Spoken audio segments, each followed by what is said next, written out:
Terima kasih. Bismillahirrahmanirrahim. Yang saya hormati Bapak Duta Besar dan Bapak Dr. Gamta Sukamta dari Komisi 1 dan dua narasumber lainnya, yakni Dr. Yon dan Mas Lili. Terima kasih atas undangannya. Mungkin sebelum saya memberikan gambaran apa yang seharusnya kita hendak lakukan atau kita inginkan dalam konteks kita sebagai sebuah bangsa, akan saya beri sedikit gambaran bahwa kurang lebih kalau melihat peta dunia Islam dalam relasinya dengan Israel, saya kira mungkin ada 3 pola. Pola yang pertama adalah mayoritas negara-negara Islam yang mereka tidak menjalin hubungan diplomatik dengan Israel karena tekanan domestik, namun mereka ini tidak tulus, artinya mereka backstage diplomasi atau backdoor relation, mereka menjalin hubungan dengan Israel. Dan banyak negara-negara Muslim yang semodel itu. Kemudian yang kedua adalah negara Muslim yang tidak menjalin hubungan diplomatik dengan Israel karena suatu pandangan politik, dan mereka tidak menjalin hubungan backstage diplomasi dengan Israel. Atau mungkin bisa kita katakan bahwa mereka tulus di dalam menentang Israel. Kemudian yang ketiga adalah negara Muslim yang jumlahnya ini sedikit menjalin hubungan diplomatik dengan Israel karena kepentingan domestik.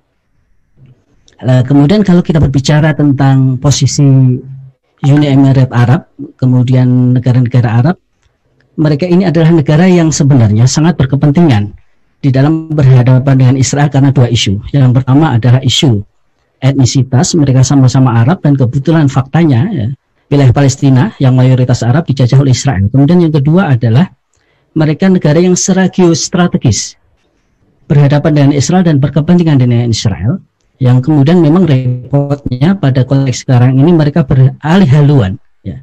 Mereka pada awalnya adalah negara-negara yang tidak menjalin hubungan diplomatik Israel, namun mereka tidak tulus, dan mereka sekarang ini termasuk Uni Emirat Arab dan mungkin juga nanti akan diikuti oleh negara-negara teluk yang lainnya, sedang mendeklarasikan dan menselebrasikan penormalisasi hubungan diplomatik dengan Israel.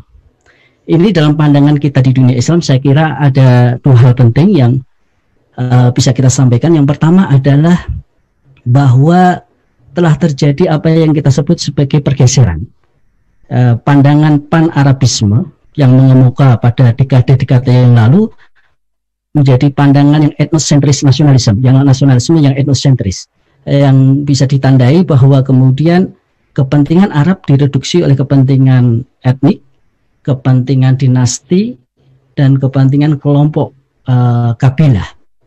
Itu yang saya kira kemudian terjadi. Sekarang yang menjadi kepentingan kita itu seperti apa?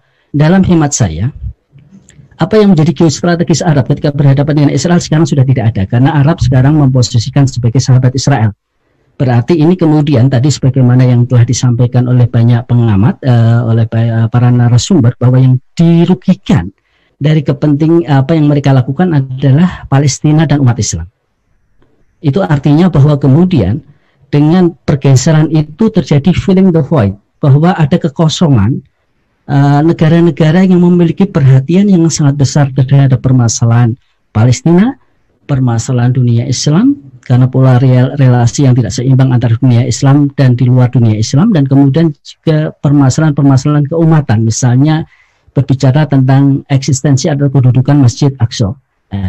Siapa yang bisa filling the void itu, mengisi kekosongan itu? Tadi sudah disampaikan oleh semua narasumber, Indonesia lah yang bisa mengisi filling the void. Indonesia harus memindahkan posisinya dari kepedulian terhadap Palestina pada konteks periferi, pinggiran, menuju kepada konteks mainstream. Konteks mainstream itu adalah mengganti peran yang seharusnya dilakukan oleh negara Arab karena 2 kepentingan. Mereka berhubungan secara geostrategis dengan Israel, dan kemudian yang kedua, mereka ini adalah negara yang memang seharusnya peduli karena sesama bangsa Arab. Apa yang bisa dilakukan dan apa alasan Indonesia perlu segera mengisi filling the void? Yang pertama menurut saya, Mas Hafidz, bahwa kita ini adalah negara yang secara konstitusi intoleran terhadap penjajahan. Kita adalah negara yang secara konstitusi intoleran terhadap penjajahan, dan sikap itu mulai dari Bung Karno hingga sekarang pemerintahan Jokowi masih tetap dipakai. Hanya kemudian perlu kita tingkatkan peran itu dari peran periferi menuju para mainstream. Dan kebetulan Indonesia sekarang ini menduduki sebagai negara anggota tidak tetap di Dewan Keamanan. Peran ini walaupun sampai bulan Desember saya kira masih bisa dilakukan untuk menunjukkan ya kesempatan filling the void, kekosongan peran yang ada di dunia Islam. Itu yang pertama. Kemudian yang kedua, saya kira kita berbicara, tadi sudah disampaikan oleh Mas Lili kalau tidak salah, bahwa Indonesia adalah the most giving nation, ya, negara paling pemurah di dunia. Ini dikatakan oleh salah satu LSM di Inggris, Indonesia the most giving nation. Dan di antara the most giving nation itu, kalau kita coba lihat petanya itu, ya, Indonesia memiliki banyak lembaga charity yang peduli terhadap isu-isu luar negeri. Dan bisa kita katakan, kita simpulkan isu-isu luar negeri adalah isu-isu dunia Islam. Dan di antara isu-isu dunia Islam itu yang paling utama dari berbagai lembaga charity yang kita miliki adalah isu Palestina. Jadi ini sebenarnya sudah ada peran. Peran ini yang hemat saya itu perlu dikonsertasi. Siapa yang perlu mengkonsertasi itu? Pemerintah. Pemerintah dalam milik Kementerian Luar Negeri, dan menjadi sikap diplomasi Presiden Jokowi untuk menarik Indonesia menuju ke tengah. Dan yang kedua adalah konsentrasi berikutnya, menghimpun lembaga-lembaga charity ini sehingga kemudian kontribusi kemanusiaannya mereka terhadap Palestina menjadi semakin kuat. Jadi pada aspek politik pemerintah mengambil inisiatif untuk menekan dan pada masuk ke tengah, dan kemudian mengkonsertasi lembaga-lembaga charity menjadi semakin lebih berdaya. Kemudian yang ketiga, yang terakhir yang saya kira penting saya sampaikan adalah bahwa kita itu the largest democratic Muslim in the world. Itu negara demokrasi terbesar di dunia. Kita yang menjadi paling berhak, atau saya kira kalau berbicara tentang peran dunia Islam itu Indonesia.